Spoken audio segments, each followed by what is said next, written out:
반갑습니다. 네, 벌써 마지막 시간이죠, 그죠? 예, 벌써 시간이 금방 가버리죠. 예, 금방 시간이 가버려요. 네, 그러니까 수업 때 막 이렇게 막 딴 얘기하는 쌤들 은 개인적으로 이해가 잘 안 돼요. 이렇게 시간이 부족한데 예? 어떻게 딴 얘기를 할 수 있는지, 그죠? 우리 학원 얘기하는 거 아닙니다. 우리 학원 말고 그 게시판에 보면 게시판 막 그런 글을 써놔요, 사람들이. 아니 어떻게 빵 얘기를 가지고 10분 동안 할 수 있냐고 막 이렇게 글을 써놨더라고요. 빵 먹는 빵 있죠? 그걸로 10분 동안 얘기하셨대요, 어떤 선생님께서. 누군지는 전 몰라요. 근데 그거를 막 이렇게 불만을 올려놨더라고요, 거기 게시판에다가. 예? 그것도 능력 아니냐고요? 저는 정상적이지 않다고 생각해요. 예. 예? 아니 그래가 도태되는 거죠. 그래서 도태되는 거죠, 도태. 예. 자, 보겠습니다. 자, 대학력. 자, 임차권의 물권화입니다. 물권화. 자, 여기서 물권화라는 거는 이제 물권처럼 된다는 거죠. 임차권은 어쨌든 채권이거든요. 채권인데 물권처럼 될 수가 있어요. 자, 첫 번째 필요성. 첫째, 임차권은 어쨌든 채권이죠. 자, 그래서 계약 당사자에게만 주장 가능한 겁니다. 그리고 대항력이 없다고 돼 있죠. 임대차 목적물이 양도가 되면 임차인은 양수인에게 대항을 못한다는 거예요. 여기서 양수인은 새로운 주인이죠. 새 주인이 나가라 그러면 대항을 못한다는 거죠. 쫓겨나 버린다는 겁니다. 자, 근데 이제 쫓겨나지 않고 대항력을 취득해서 대항을 할 수 있는 방법이 일단 두 가지가 소개되고 있는데, 자, 동그라미 밑에 1번에 먼저 나오는 건 임차권 등기를 하는 건데 621조에서 자, 부동산 임차인은 당사자 간의 반대 약정이 없다면 임대인에 대해서 임대차 등기 절차 협력을 청구할 수 있어요. 물론 임대인이 이 협력 청구를 받아줄 수도 있고 안 받을 수도 있죠. 근데 어쨌든 임차인은 그걸 청구할 수 있다는 겁니다. 임대인이 받아줘서 이항 임대차를 결국 등기를 했다. 그러면 그때부터 제3자에게 효력이 생깁니다. 자, 그리고 임차권 등기를 하는 경우뿐 아니라 밑에 동그라미 2번에서처럼 지상 건물 등기를 해가지고 대항력 취득할 수도 있죠. 이거는 토지 임대차에 국한됩니다. 토지 임대차에 국한돼요. 갑이 토지 소유자고 갑 소유 토지를 을이 빌렸죠. 그럼 을은 토지 임차인이거든요. 그럼 을이 갖고 있는 임차권, 요 임차권을 등기해가지고 대항력을 가질 수도 있겠지만 임차권 등기는 못했더라도 토지 임차인이 지상 건물 짓고 이 건물을 소유하고 그리고 여기에다가 소유권 보존 등기를 하게 되면은 토지 임차권의 대항력이 여기에 대항력이 부여가 된다는 것이에요. 그럼 여기서의 등기는 건물 등기는 임차권 등기가 아니죠, 그죠? 소유권 등기를 말하는 겁니다. 그게 지금 622조에서 나오는 내용입니다. 자, 건물 소유를 목적으로 한 토지 임대차에서 이 임대차를 등기하진 않았지만 임차인이 지상 건물을 등기했다는 거죠. 그러면 제3자에게 임대차 효력이 생기는 거고, 2항입니다. 이 건물이 임대차 기간 만료 전에 멸실, 후패했다. 건물 다 뽀샤져 버렸다는 거죠. 그럼 이 효력이 없어진다는 거죠. 이 대항력을 유지하려면은 건물에 대해서 소유권 등기를 해야 대항력이 유지가 되는 거죠. 근데 건물이 뭐가 됐다고요? 멸실됐어. 그럼 대항력이 어떻게 돼? 없어진다는 거죠. 그 말을 하고 있습니다. 자, 그리고 우리가 임차인이 대항력을 취득했다는 것은 임차인이 대항력을 가지고 있다는 것은 무엇을 의미하느냐 하면은 그 대항력의 내용은 새로운 소유자, 즉 다시 말해서 목적물의 양수인에게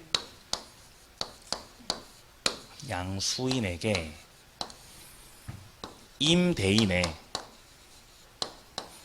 지위가 승계된다는 뜻이죠. 지위가 승계된다. 그러니까 양수인이 자동적으로 임대인이 되신다는 뜻이죠. 네, 요거를 잘 연결시켜서 이해하셔야 돼요. 그러니까 자, 갑이 뭐 건물을 가지고 있고요.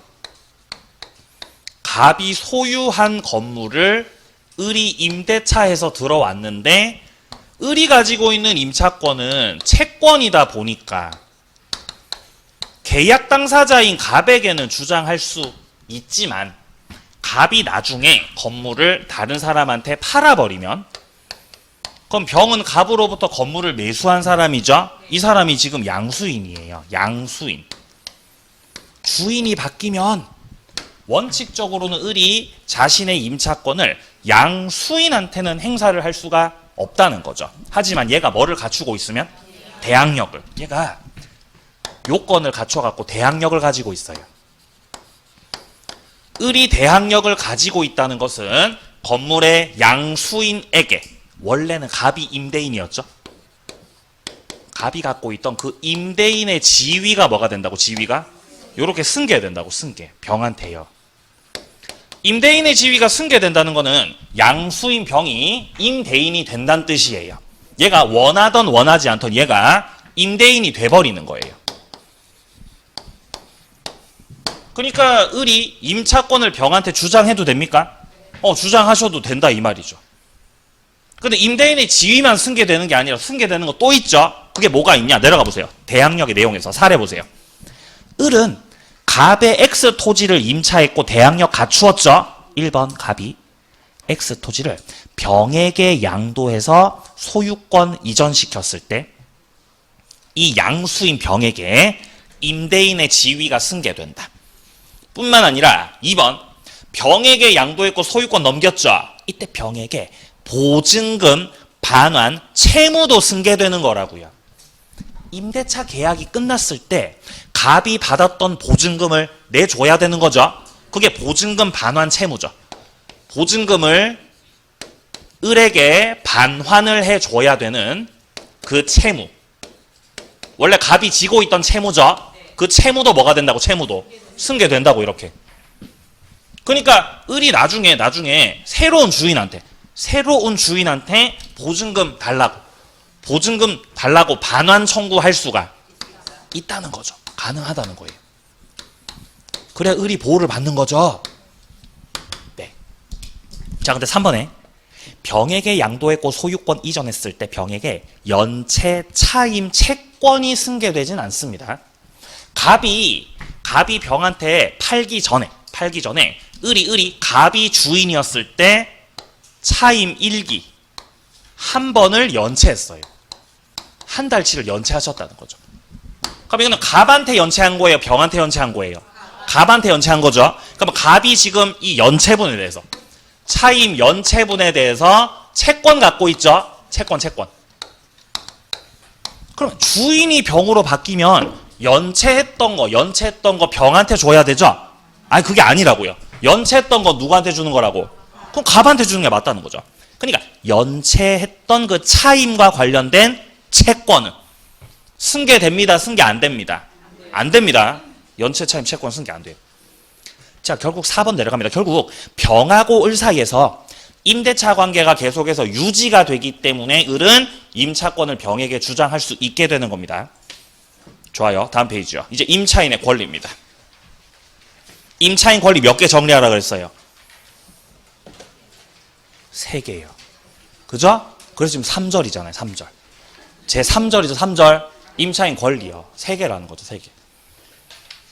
자, 그 첫 번째가 바로 비용 상환 청구고요. 두 번째가 부속물 매수 청구.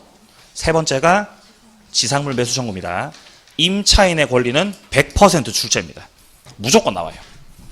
매년마다 무조건 나오게 돼 있는데 이 3개 중에서 1개가 무조건 나온다는 거죠. 자, 첫째 비용 청구입니다. 626조 임차인이 임차물 보존에 관해서 지금 필요비를 지출했잖아요. 이 필요비는 보존 비용이고 그 상환을 청구할 수 있는 거죠. 자, 청구 시기는 즉시입니다. 즉시, 지출 즉시 청구 가능하다.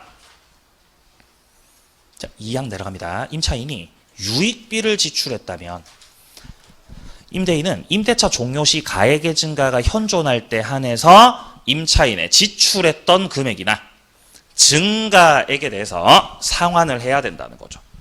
지출했던 금액을 상환해야 돼요? 증가액을 상환해야 돼요? 선택합니다. 지출 액수하고 증가된 거 있죠? 그 둘 중에 선택을 해요. 임차인이 인테리어를 했어요. 임차인이 뭐 했다고요? 인테리어를 하셨다는 거죠. 임차인이 을이. 그러면 갑으로부터 자 건물을 빌려가지고요. 자 건물 임대차를 해서 빌린 다음에 인테리어를 하셨거든요. 인테리어를.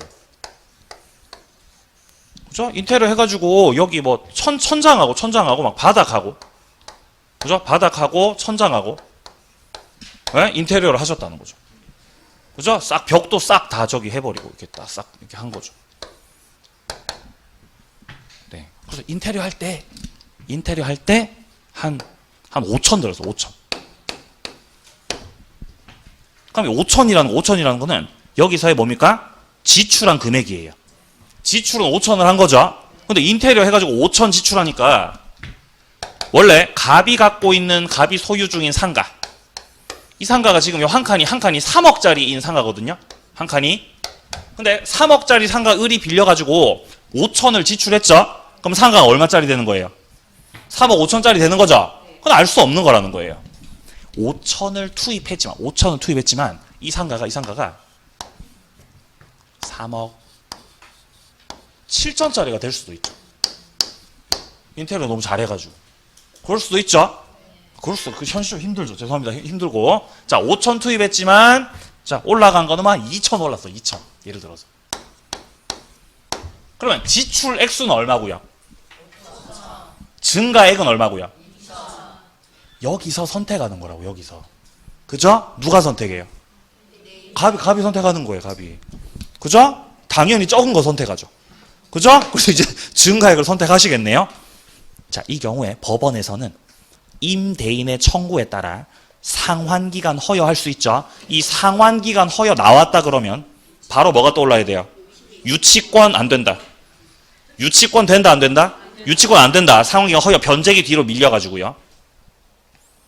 자, 내려갑니다. 필요비 읽어보시고요. 2번 유익비. 자, 계량 비용입니다. 자, 동그라미 2번을 보세요. 범위라고 돼 있죠. 유익비라는 거는 객관적 가치를 증가시켜야 유익비예요. 이때 니은의 부합물입니다. 유익비 청구를 한다는 것은 합쳐진 겁니다. 안 합쳐진 겁니다. 합쳐진 겁니다. 지금 니은을 보고 있습니다. 동그라미 니은이요. 부합물 보이죠? 부합물. 예, 거기 보고 있다는 거죠. 니은에. 밑에 니은이요. 밑에 니은. 자, 그래서 물건을 설치했을 때 합쳐진 거 있죠? 합쳐진 거. 이게 부합물이죠. 부합물.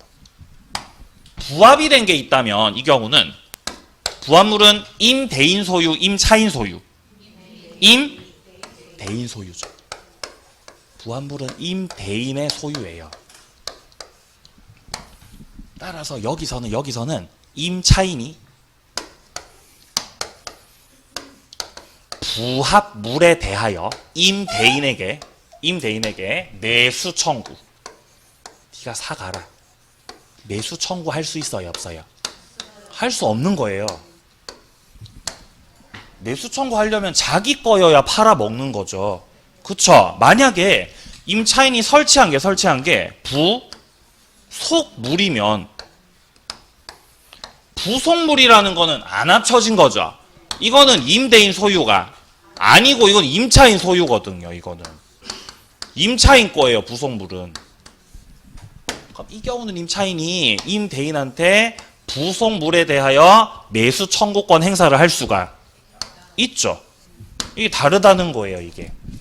그래서 부속물은 매수 청구할 수 있지만 부합물은 매수 청구 못하고, 다만 이 부합물에 대해서는 매수 청구를 할 것이 아니라 뭐를 청구해야 된다?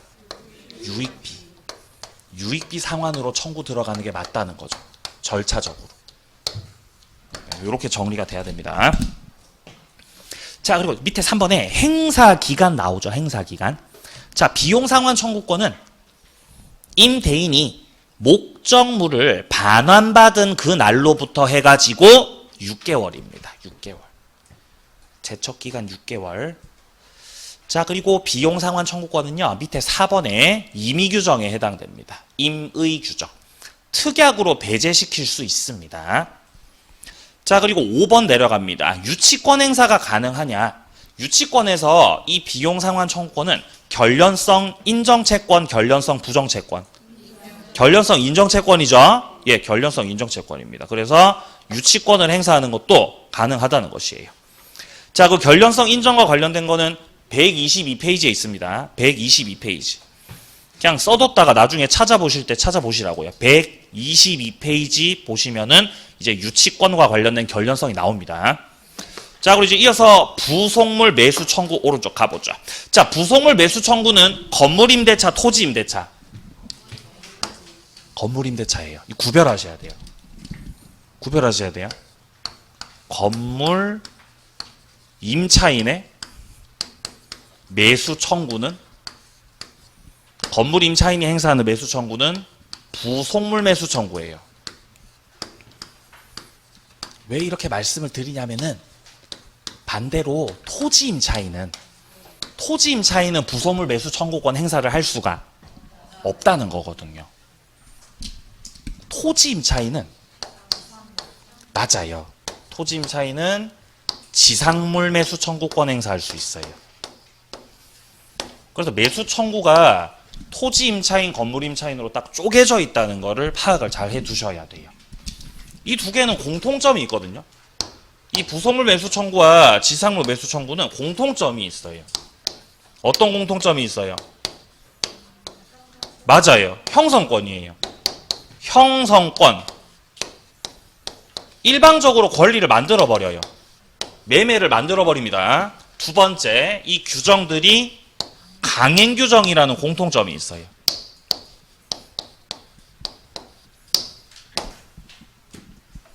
부속물 매수 청구권은 행사할 때 요건이 있죠. 요건. 어떤 요건이 필요하죠? 부속물은 예를 들면 뭐가 있죠? 에어컨이요. 에어컨. 에어컨 매수 청구할 때 마음대로 설치하고 매수 청구하는 거죠? 아니고 어떻게 설치? 동의받고 설치. 동의받고 설치했거나 아니면 임대인으로부터 매수한 물건이거나 바로 그거죠. 그 요건이 필요하다는 것이에요. 자, 조문에 보시면 나와 있습니다. 자, 지금 646조를 보게 되면은 건물 기타 공작물의 임차인이, 이 임차인이 지금 건물 임차인이라 이 말입니다. 그 사용 편익을 위해서 임대인의 동의를 얻어 부속, 줄칩니다. 동의를 얻어 부속시킨 거예요. 그냥 막 설치한 건 부속물 매수 대상 아닙니다. 이런 게 있을 때 임대차 종료 시 임대인을 상대로 해가지고 그 부속물에 대한 매수 청구를 할 수 있고, 자, 그리고 2항에 내려가시면은 임대인으로부터 매수했던 부속물도 전항과 같이 매수 청구할 수 있다는 거죠. 그러니까 부속물 매수 청구를 하려면은 임대인으로부터 동의를 받고 설치했든가 아니면 임대인으로부터 뭐 했든가 매수한 물건이든가, 그때 부속물 매수 청구가 가능하다는 거죠. 자, 일단 양과로 1번 내려갑니다. 그럼 부속물이 뭐냐? 독립성 있는 걸 부속물이라고 합니다. 독립성 있는 거. 합쳐진 거, 안 합쳐진 거? 안 합쳐진 거죠. 부속물은 합자가 없죠? 안 합쳐진 거죠. 그죠? 근데 부합물은 무슨 단어가 보여요? 합쳐졌다는 단어가 보이잖아요. 그러니까 얘는 합쳐진 거죠, 합쳐진 거. 얘는 안 합쳐진 거죠. 구별하셔야 됩니다. 이 두 가지. 자, 2번 내려갑니다. 건물 사용에 편익을 가져와야 부속물입니다. 따라서 부속된 물건이긴 한데 오로지 임차인 자신만의 뭔가 특수 목적을 위해서 했던 거라면 이런 것들은 매수 청구 대상이 아닙니다. 특수 목적. 자, 요건 내려갑니다. 첫째, 건물의 임차인이어야 된다. 둘째, 부속물이어야 된다는 거죠. 부속물. 뭐는 안 된다는 뜻이죠, 이게 지금? 부합물은 안 된다는 거예요. 그리고 셋째가 조문에 나와 있는 임대인의 동의를 얻어서 부속시켰거나 임대인으로부터 매수. 성질 내려갑니다. 형성권. 강행 규정이고요. 유치권 행사 못하죠. 왜 못하냐? 매매대금 채권이라서 그래요. 왜 못한다고요? 매매대금 채권이라서 그래요.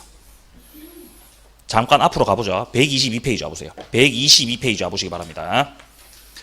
우리가 나중에 유치권 할 때 만날 거지만 122페이지 와보시면은 유치권과 관련된 결련성 인정되냐 안 되냐 채권들 정리된 거 보이세요? 위에 박스 안에 보시면은 일단 1번에 결련성 인정되는 채권들이 열거되고 있는데 여기서 우리가 아까 봤던 1번이 비용상환 청구권이에요.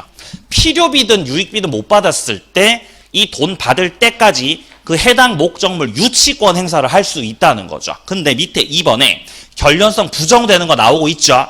여기서 동그라미 4번을 보시면 매매대금 채권이라고 보이죠. 이 매매대금 채권은 매매를 원인으로 가지는 채권을 말하는 건데 여기 지금 니은의 부속물 매수 청구든 지상물 매수 청구든 이런 것들은 결련성 부정돼서 유치권 행사 못한다는 거죠. 나중에 만나게 될 겁니다. 자, 다시 돌아오세요. 183페이지로 돌아오세요. 이렇게 해서 왔다 갔다 계속 할 거예요. 왔다 갔다. 이제 앞으로는 시험 칠 때까지 계속 왔다 갔다 합니다. 왜 왔다 갔다 하는지 아세요? 왜 왔다 갔다 하는지 아세요? 시험도 왔다 갔다 하니까. 시험 칠 때도 계속 왔다 갔다 하셔야 돼요. 이렇게. 그러니까 우리가 임대차를 보다가 갑자기 총칙으로 넘어가도 기억이 나야 된다고요. 총칙 보다가 갑자기 특별법으로 가도 기억이 나야 된다고요. 그러니까 계속 왔다 갔다를 할 거라는 거죠. 계속 할 겁니다. 계속 시험 칠 때까지. 자, 이제 제한으로 내려가세요. 자, 이게 만약에 일시사용 임대차예요. 안 돼요. 일시사용 임대차 숙박 계약이죠. 안 되고요. 자, 두 번째. 임차인이 채무를 불이행했잖아요. 이기 차임 연체했죠? 쫓겨나야 돼. 쫓겨나야 돼. 무단전 차임도 할 수 없습니다. 다음 페이지요. 지상물 매수 청구입니다. 지상물 매수 청구라고 하는 거는 건물 팔아먹는 게 대부분인데 여기서도 요건이 필요해요. 지상물 매수 청구할 때는 곧바로 지상물 매수 청구하는 거 아니에요. 일단 뭐부터 하셔야 돼요? 바로 그거예요. 갱신 청구 먼저 하셔야 돼요.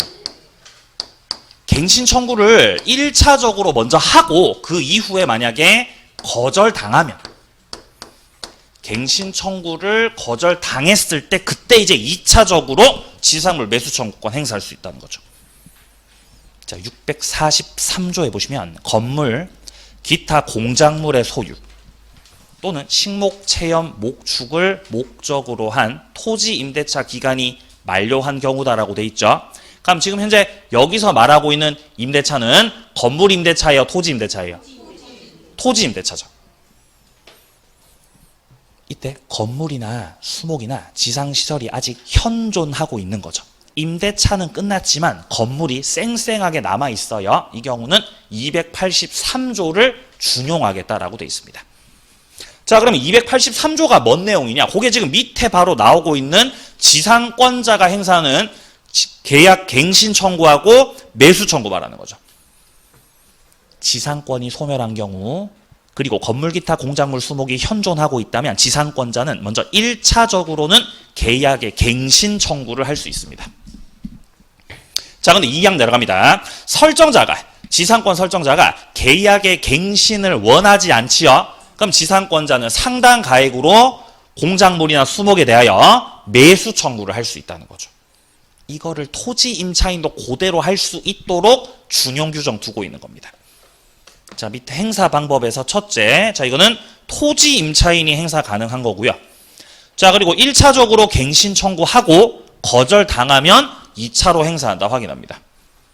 3번, 기간 없는 임대차에서 임대인이 뭐 했다 그러죠, 지금? 해지 통고했대요. 지금 토지 임대차인데 토지 임대차 계약을 한 상태거든요, 지금 이렇게. 그리고 토지 임차인을이 건물을 소유하고 있었는데 이런 상태에서 임대인 쪽에서 임대차 계약 기간이 만료된 후 이쪽에서 해지 통보를 하셨대요. 나가라고 하시는 거죠. 그럼 나가라고 하시니까 이때 임차인은 이 지상물에 대해서 매수 청구를 할 수 있어요? 할 수 없어요?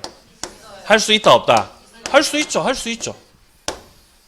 이때는 갱신 청구할 필요도 없죠. 갱신 청구할 의미 없죠. 왜 갱신 청구 안 해도 돼요? 나가라 그러잖아. 얘가 나가라 그러잖아. 나가라는 말 자체가 지금 갱신해줄 생각이 없다는 거잖아요. 그럼 갱신 청구하는 거 의미 없죠. 바로 매수 청구 해버린다는 거죠.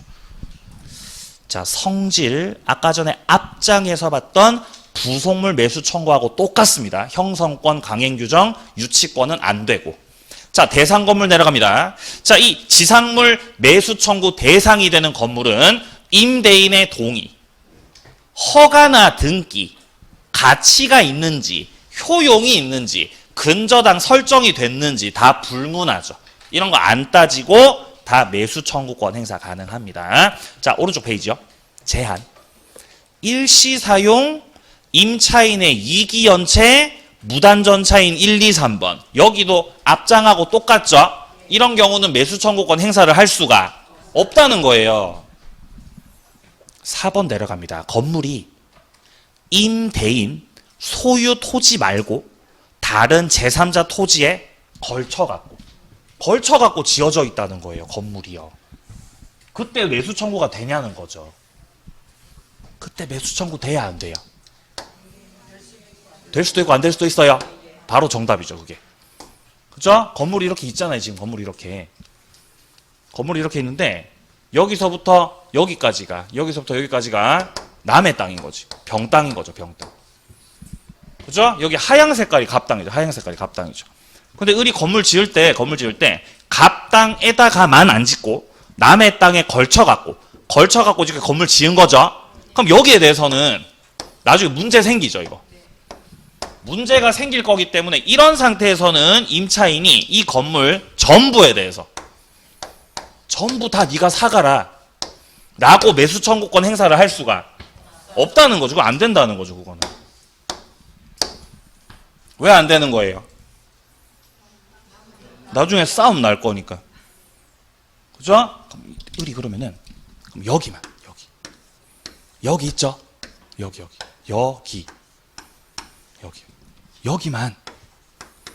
여기만 매수 청구. 이건 어때요? 돼야 안 돼요? 예? 맞아요. 될 수도 있고 안 될 수도 있어요. 만약에 여기만에 뭐가 있으면 바로 그거예요. 독립성이 있으면. 그러니까 이제 판단을 할 수 있잖아요, 우리가.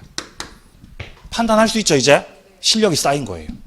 실력이 쌓여서 이제 판단을 스스로 하기 시작했다는 거죠, 이제. 그죠? 이제 합격이 얼마 안 남았어요. 자, 여기만 독립성이 있죠?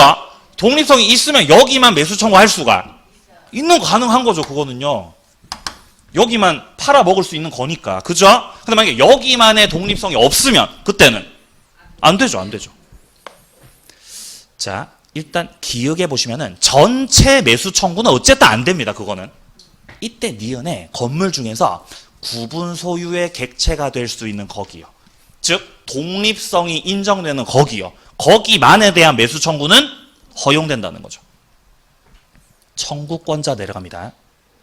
지상물을 소유하고 있는 사람이 임차권 끝날 당시에 임대인을 상대로 행사하는 게 지상물 매수 청구라는 거죠.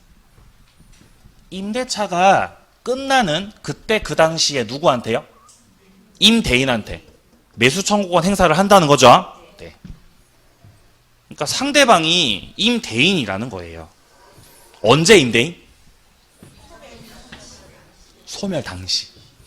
임대차 끝나는 당시요.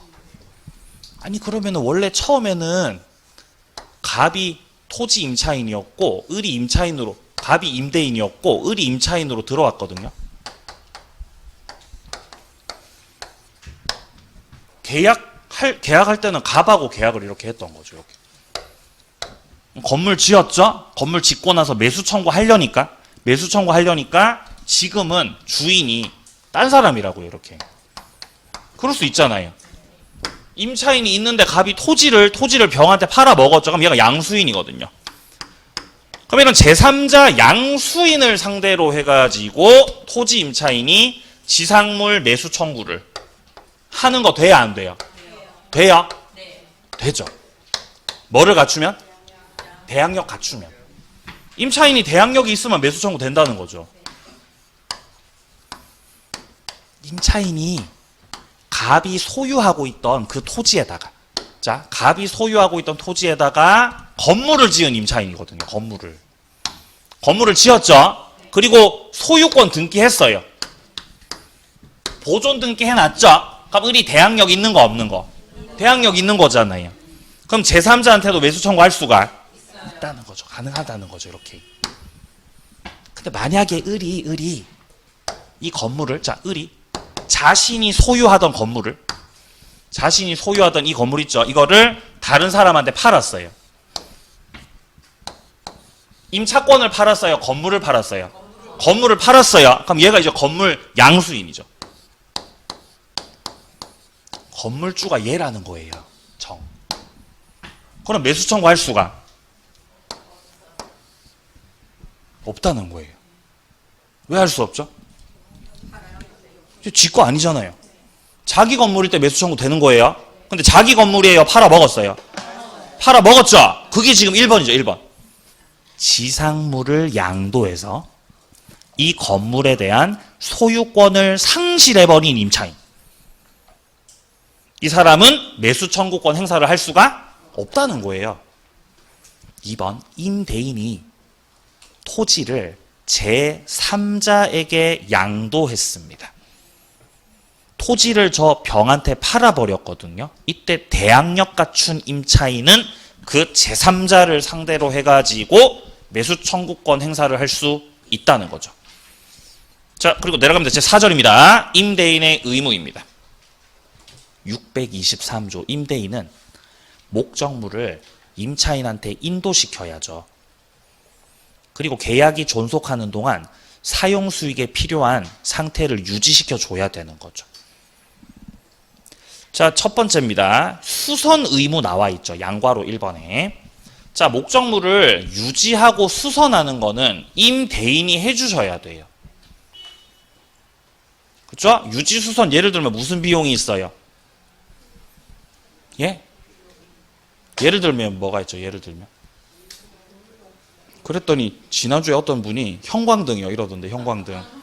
형광등은 안 돼요. 형광등이 지금 요 동그라미 2번이에요. 동그라미 2번에 목적물의 파손이 사소한 거라는 거죠. 사소해. 사소한 건 주인한테 해달라고 해야 돼요.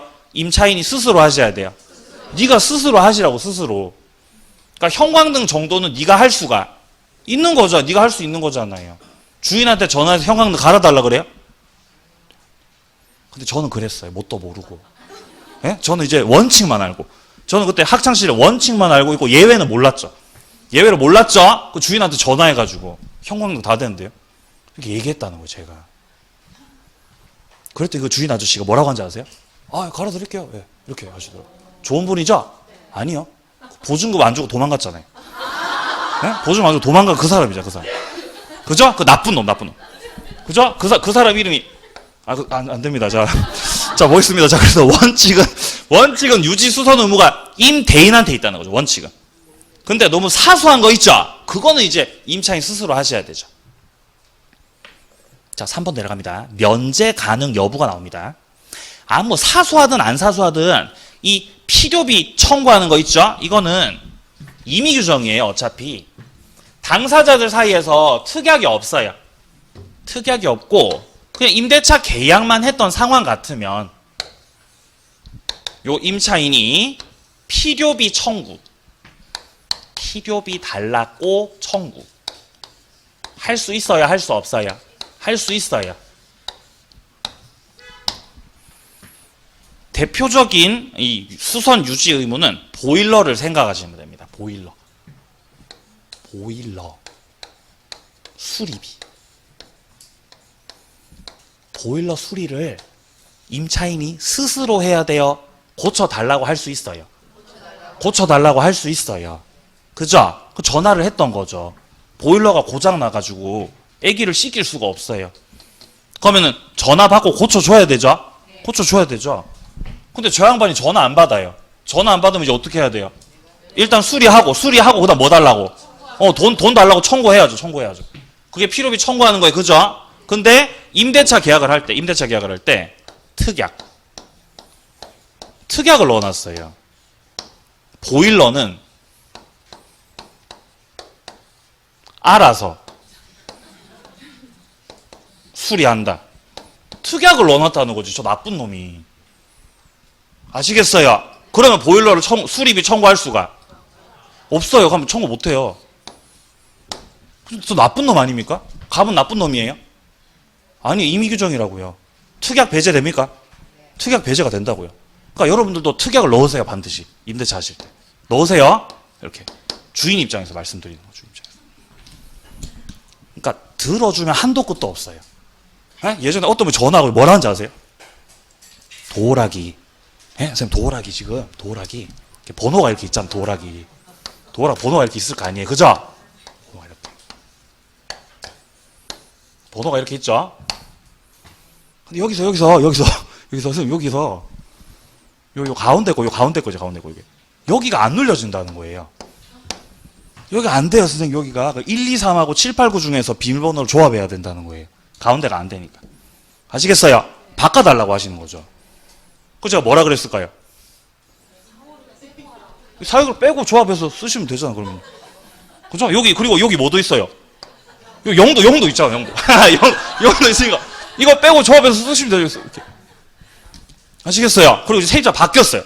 바뀌고 나니까 8번하고 9번도, 이 두 개도 안 되는 거예요, 이렇게. 그러니까 바꿔달라고 하는 거죠, 바뀐 세입자가. 그죠? 그때 뭐라고 해야 돼요? 예? 바꾸세요, 그냥 선생님 바꾸시라고요. 도락은 부속물이에요, 부합물이에요? 예? 부속물, 부합물? 예? 뺄 수 있어요? 빼가도 돼요? 빼가도 돼요. 도락 빼고 열쇠로 하면 되잖아요. 그죠? 그러니까 선생님이 세입자가 설치하라는 거죠. 세입자가 설치하시고 나중에 나갈 때 떼가세요. 그죠? 그렇게 하셔야죠. 그게 맞죠? 그러니까 이전엔 제가 안 그랬어요. 이전 제가 다 다 해드렸어요. 다. 아, 그래요? 그럼 제가 수리기사를 제가 보내드리겠습니다. 그래서 그 지역으로 알아봐가지고 이렇게 보내주고 이렇게 했거든요. 그랬더니 어떤 여자분이 그때 뭐라고 했냐면은, 선생님, 건전지가 다 됐는데, 네? 진짜 실화예요, 진짜. 건전지가 그때 제가 느꼈어요. 이거 해주다 보면은 끝이 없겠다. 그리고 사람이 이렇게 바뀌어버리는 거죠, 사람이. 그런 진상들 때문에. 예, 그렇다는 거. 그 집 젠장 팔렸어요. 너무 팔고 싶었던 집이었습니다. 자, 어쨌든 그래서 요런 것들, 요 보일러와 관련해가지고는 이 특약을 집어 넣어놨죠? 그럼 필요비를 청구할 수 없는 거라고요, 이렇게. 그죠? 이 도락이 중요한 게 아니라, 이 도락이. 시험에 안 나오면 여러분들 이렇게 눈이 초롱초롱해지세요, 보면은. 보일러, 요건 이제 청구 못 합니다. 못해. 특약 넣어놔가지고. 근데 여기서 을이 건물을 빌렸던 거였거든요. 네? 건물을 빌렸던 거였거든요. 어느 날 지붕이 날아갔어요. 네? 태풍이 쳐가지고 지붕이 이렇게 날아가 버린 거예요, 지붕이. 비가 다 들어오는 거예요. 그래서 을이 갑한테 청구를 하는 거죠. 그죠? 지붕을 어떻게 하라고? 지붕 수리하시라고, 지붕. 수리비. 청구할 수 있다, 없다? 있죠, 청구할 수 있죠. 그랬더니 갑이, 야, 계약서 잘 보면 뭐가 있어? 특약 잘 봐봐, 특약. 특약을 봤더니 이렇게 돼 있는 거예요. 지붕 어떻게 하라고? 알아서 하시라고, 알아서. 그러면 지붕 수리비 청구할 수 있다, 없다? 있어요. 이건 있다는 거예요. 이게 지금 대규모 수선이라는 거예요. 대규모 수선의 경우는 백날 첫날 특약 집어 넣어도 임대인이 해주셔야 돼요. 아니 선생님, 기둥이 지금 젠장 금이 갔어요. 어떻게 합니까 이거? 세입자가 알아서 고쳐야 됩니까? 아니요, 이런 거는 임대인이 하셔야죠. 그러니까 대규모의 수선이라는 말이 등장했을 때는 특약 면제가 불가하고 임대인이 해주셔야 된다고요. 만약에 니은처럼 대규모 수선은 아니죠. 그냥 보일러죠. 이건 특약으로 면제가 되겠죠. 임의규정이니까요. 구별하세요. 자, 좋습니다. 자, 이제 뒤로 넘어갑니다. 안전배려 도난방지 의무 보겠습니다.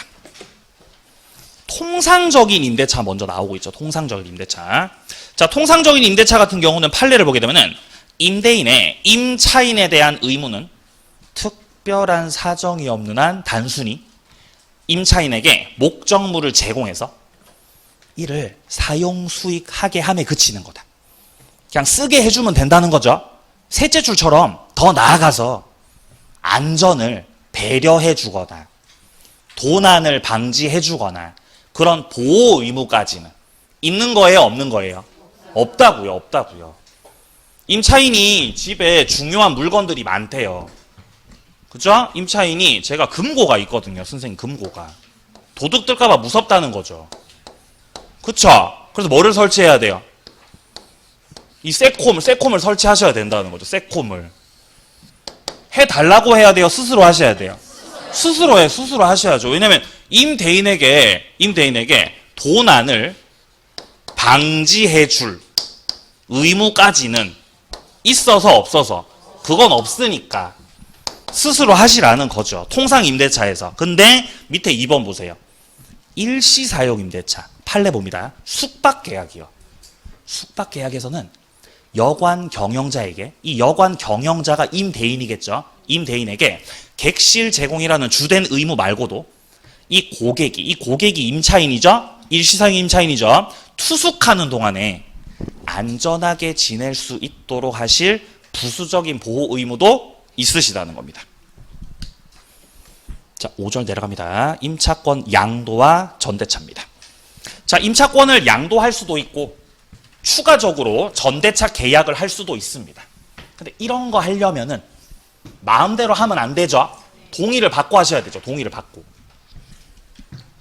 임대인 갑이 있고 임차인 을이 있고, 이때 을이 자신이 갑하고 계약을 해서 취득했었던 임차권 있죠.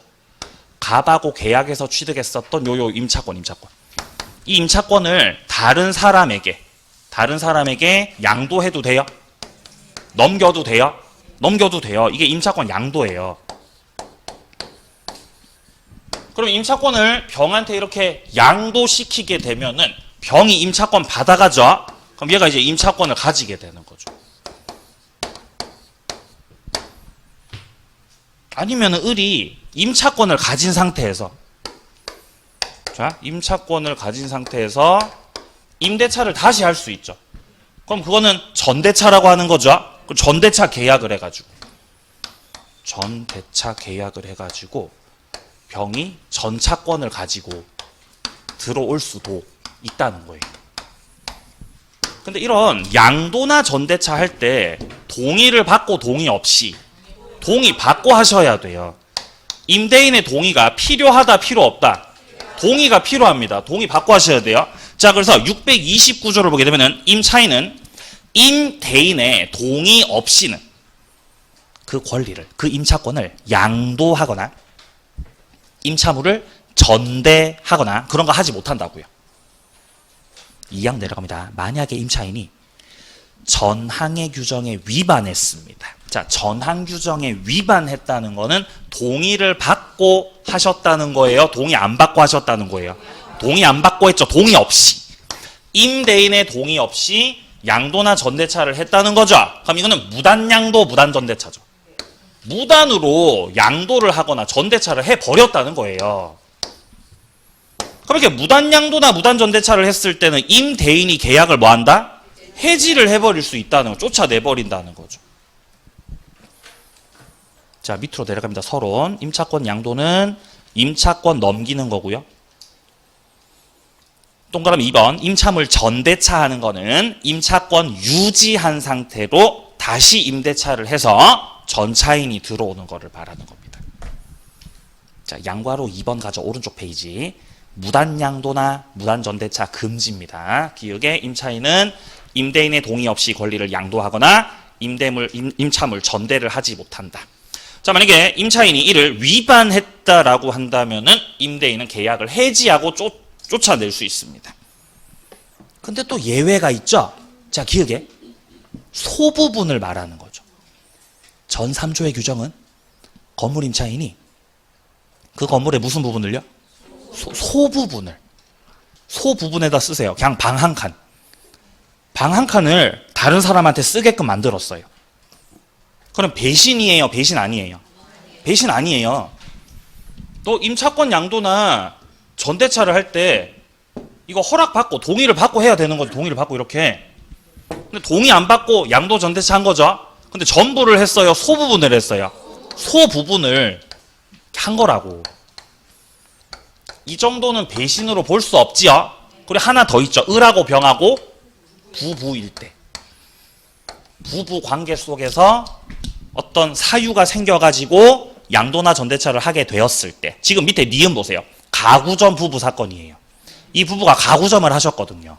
자, 판례를 보면은 임차인이 임대인으로부터, 자, 을이 가부로부터 별도 승낙받은 바 없이 제3자에게 임차물을 사용수익하도록 한 경우. 자, 지금 승낙 없이 사용수익하도록 한 거죠. 이게 이제 무단전대차인 거죠. 무단전대차.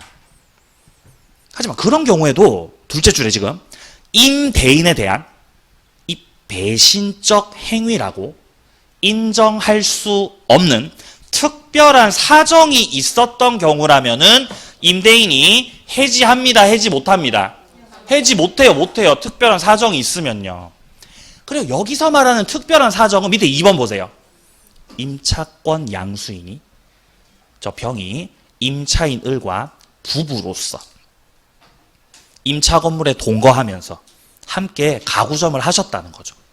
가구점을 하시다가 사업자를 변경해야 돼요. 사업자 명의를 바꿔야 된다는 거죠.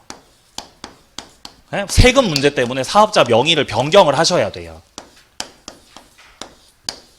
그래서 이제 자기 아내 명의로 사업자 바꾸려고 하는 거죠. 그러니까 이제 형식상 임차권을 뭐 했다고요? 지금 이렇게 양도해서 넘겼다는 거죠. 이렇게. 그럼 이건 갑에 대한 배신이다, 배신 아니다? 배신 아니에요. 부부니까. 그냥 그거 지금 말하고 있는 겁니다. 자, 양과로 3번입니다. 임대인의 동의죠. 임대인이 동의해주지 않으면 무단양도, 무단전대차는 유효예요, 무효예요? 유효죠, 유효.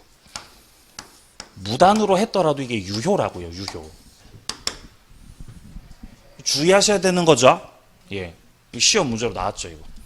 임대인의 동의를 받지 않은 무단 양도 전대차는 유동적 무효다. 이렇게 나온 적 있죠. 유동적 무효예요, 무동적 유효예요, 그냥 유효예요? 그냥 유효입니다. 뭐 안 받아도. 동의 안 받아도 그냥 유효라고, 동의 안 받아도. 그러니까 동그라미 1번처럼 임대인의 동의가 임차권 양도나 임차물 전대와 관련된 효력을 발생시키는 요건은 아닌 거죠. 왜냐면 임대인의 동의가 없어도 양도나 전대차 효력이 발생해요? 효력 발생하지 않아요? 효력 발생해요. 동의 없어도. 그러니까 효력 발생 요건이 아니라고요. 동의가 필요 없다는 거지. 뭐를 위해서는? 효력 발생을 위해서는요. 근데 갑의 동의를 안 받으면 효력은 발생하더라도 을하고 병 지들끼리 효력은 생겼죠? 유효긴 하거든요. 유효긴 해요. 근데 갑이 나타났을 때는 병이 이제 도망가야 되는 거죠. 그러니까 그 효력을 동의를 안 받았으니까 주장을 못 한다는 거죠. 주장을 못해. 바꿔 말하면 대항을 못해, 이 말이죠. 그러니까 임대인 갑의 동의를 받아야 되는 이유는 효력 발생을 위해서 동의를 받아야 돼요. 대항하기 위해서 동의를 받아야 돼요.